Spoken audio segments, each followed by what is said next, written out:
అయితే ఇండియన్సే కాదు, నేను చెప్తున్నా, అసలు మనుషులందరికీ అదే లెక్క.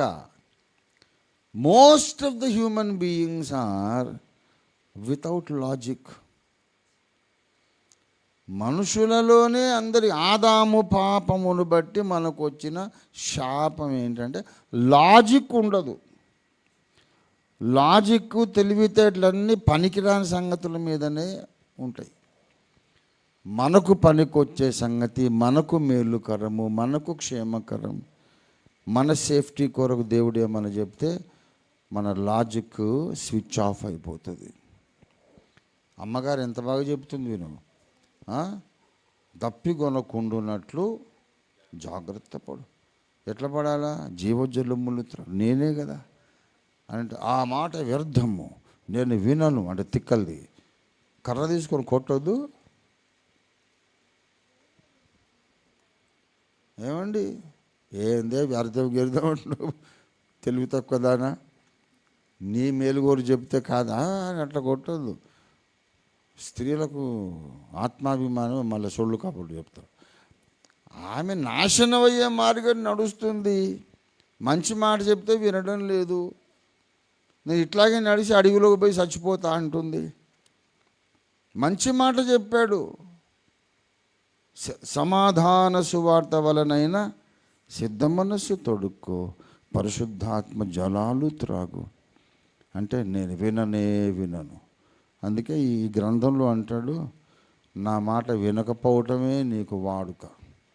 మీకు మొదటి నుంచి ఇదే అలవాటు. ఏది చెప్పినా వద్దు. ఎడ్డం అంటే తెడ్డం అంటారు తెలంగాణ వైపు. ఏమండి, ఎడ్డం అంటే తెడ్డం అంటే అదే సార్. ఎడ్డం అనగా ఏమి, తెడ్డం అనగా ఏమి అంటే ఇక డిక్షనరీలో అవి దొరకవు మనకు. ప్రజల నోళ్ళలో ఉండే డిక్షనరీ అది. ఎడ్డం అంటే తెడ్డం అంటే ఏంటంటే దేవుడు సిట్ అంటే వీడు స్టాండ్, దేవుడు స్టాండ్ అంటే వీడు సిట్. ఏది చెబితే ఉల్టా చేస్తాడు. ఇలాంటి బుద్ధిహీనతతో మనం ఎలాగా పరమకణాన్ని చేరుతాము?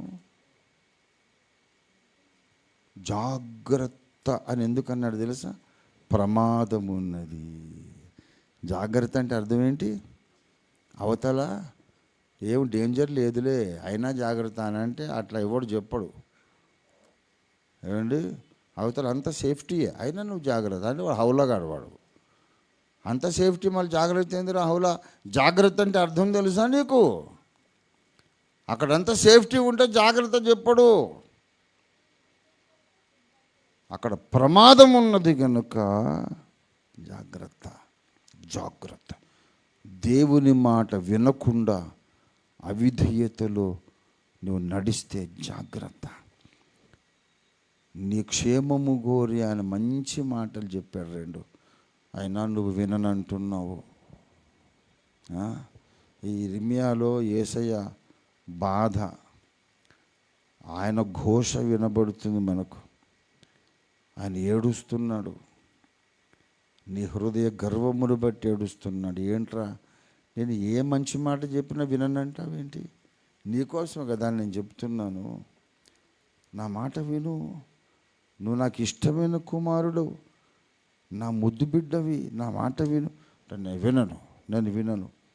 అలాంటి అన్సర్కంసైజ్డ్ యాటిట్యూడ్, సున్నతి లేని వైఖరితో, గర్వ హృదయముతో మనం విశ్వాస జీవితం జీవిస్తే దేవునికి చాలా ప్రమాదమా? ఎవరికి ప్రమాదము? అరే బాబు నీకే ప్రమాదం, ఆయనకేం బాగానే ఉంటాడు పైన. తెలివి ఏమన్నా కాస్త ఆవగింజంత ఉంటే తెలుసుకోవాలి ఏంటంటే దేవుని మాట విననప్పుడల్లా నేనే డేంజర్లో పడతాను, కానీ నీవే డేంజర్లో పడతావు. ఆయనకి ఏమి కాదు. ఏదో కన్న తండ్రి కాబట్టి ఆరాటపడి రే బాబు జాగ్రత్త అంటున్నాడు ఆయన. ఆ మాట వ్యర్థం. ఏంటో తిక్కలో జాగ్రత్త అంటే అది వ్యర్థం. ఏంటి వ్యర్థము? దేవుడు బైబిల్లో చెప్పిన ప్రతి మాట మనం సీరియస్గా తీసుకోవాలి. చిత్తము తండ్రి, నేను జాగ్రత్త పడతా, చిత్తము తండ్రి నేను చెప్పులు తొడుక్కుంటా, చిత్తము తండ్రి నేను జీవజలాలు త్రాగుతా, చిత్తము తండ్రి సర్వసన్నద్ధుడనై నేను ఆధ్యాత్మిక యాత్ర నడుస్తా, చిత్తము తండ్రి నీ మాట ప్రకారం నీ మాటకు లోబడుతూ నేను నడక సాగించి పరమకన్నాను చేరుతా అని మనం తీర్మానం చేద్దాం.